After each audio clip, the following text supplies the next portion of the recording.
How long have you been in the Colorado State Legislature? I've been there since about middle of 2023, just about. So a few years now. I'm on my second term. I'm really proud of the work that we've been able to do to fight back against the Trump administration and fight for working people. Where are you from originally? I grew up all over. I'm the son of a single mom who immigrated to America in search of that American dream, and she was always looking for a job to be able to provide for us. And I remember being 10 years old the first time I was filling out Medicaid forms and food stamp forms, and so for me, this is a really personal fight against the Trump administration, and there's so many folks like me who grew up all over because their parents were just trying to make ends meet. Now, folks like Donald Trump and Gabe Evans are making their life impossible. What brought you or kept you in the Denver metro area? Well, when I came here during the beginning of the pandemic to work on the Hickenlooper campaign, I just immediately fell in love. You know, the beauty of Colorado, its people, how vibrant the communities are. Everything about it was just so incredibly wonderful. And, you know, the good people of Commerce City, you know, it's Latino, working class folks, you know, that's the sort of background I grew up in. And they were just so welcoming and kind and generous to me. And so I've just loved every single minute being here in the best state in the union. I feel like there's a scale right now for each party when it comes to what kind of Democrat or Republican you are, right? On the scale of what kind of Democrat you are, from far progressive to maybe more of your moderate Democrats, where would you think you fall if you were to explain that to voters? Yeah, I think I would explain to voters that I'm less worried about labels. I don't think they're as interested in labels either. They're looking for people who will bring results to their communities. And in the legislature, I've co-sponsored over 400 laws that have become the law of the land to stand up to the Trump administration and fight for working people. You know, one of those laws was that I co-sponsored was to stop ICE from raiding our schools and hospitals and to prevent ICE from collaborating with our police. And you know, I was proud to co-sponsor that law. Unfortunately, Shannon Byrd, my primary opponent, was the only Democrat to vote with Republicans to allow ICE to collaborate with police and allow ICE to raid our schools and hospitals. So, you know, we are not all the same in the Democratic Party. I'm also someone who has never taken a single penny from corporate PACs. We're funded by over 65,000 individual donors. Shannon Byrd, during her time in the legislature, was one of the top recipients of corporate PAC donations. So, you know, I'm looking to get results and fight for working people. That's what I've always done. That's what I'll do when I'm in Congress. What about your past personal or professional experience do you believe has prepared you to potentially be the next member of Congress from Colorado? Yeah, well, I started working really young. My mom's got this plaque on her wall that says it's not the years in your life, it's the life in your years. And in the 31 years that I've been on this planet, I've been able to work at McDonald's. I've mowed lawns, I've painted walls, I sold my blood at a plasma center over 100 times to the point where I've got a scar on my arm, all to be able to make ends meet. And it was because of programs like Medicaid and food stamps that I was able to make my way into college, where I spent my first semester sleeping on my friends' floors and couches. Then I became an economist with the U.S. Army Corps of Engineers, where I swore an oath to defend our Constitution against enemies, both foreign and domestic. And then I became an attorney to take on large corporations that were trying to profit by hurting working people.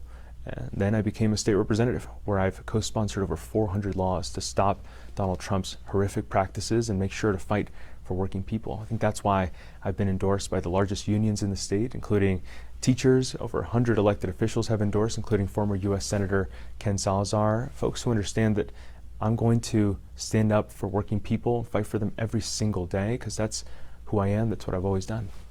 If you are chosen to be the Democratic nominee that makes it to the general election ballot in November, what would be your promise to voters if they choose to send you to Congress? What policies would you promise to work on? Yeah, well, right now, Donald Trump and Gabe Evans are making life impossible for so many of our working people.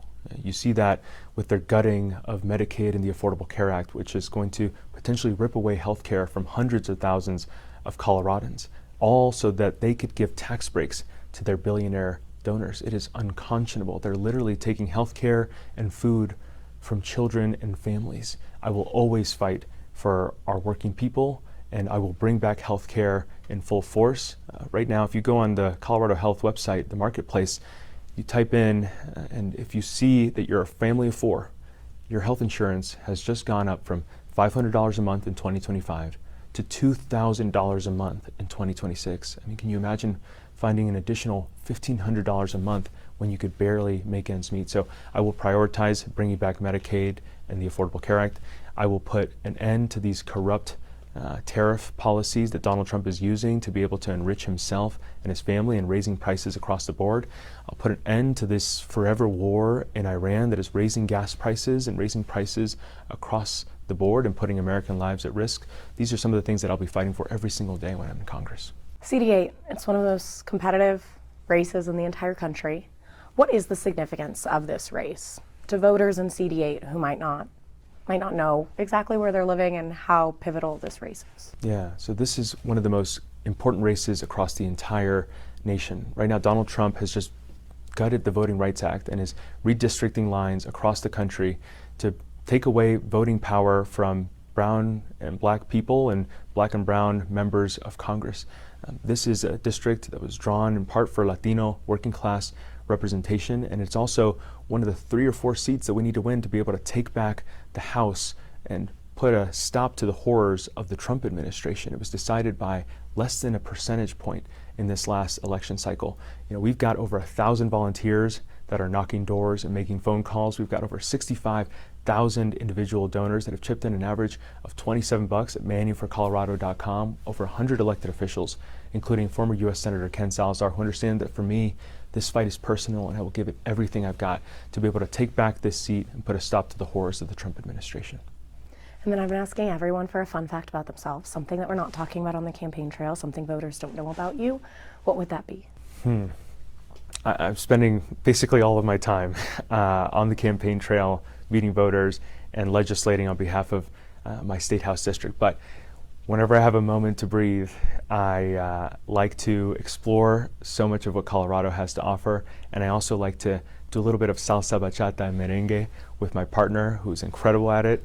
And if we have a little extra time, or maybe on another night, I do like a good karaoke night with friends. So what would be like your go-to karaoke song? I've got a few, but I've been in a Johnny Cash kick lately, so that's what I'm doing these days. Anything I did not give you the opportunity to say? You know, I just want to reiterate that this is such an important race. Like you said, this is one of those important races that need to be taken back if folks want to be able to put a stop to the horrors of the Trump administration. We've had so many folks support us. We're a grassroots campaign. I've never taken a penny from corporate PACs, and I never will. And I think we need someone who will always fight for working people. That's what I've always done. That's what I'll do when I'm in Congress.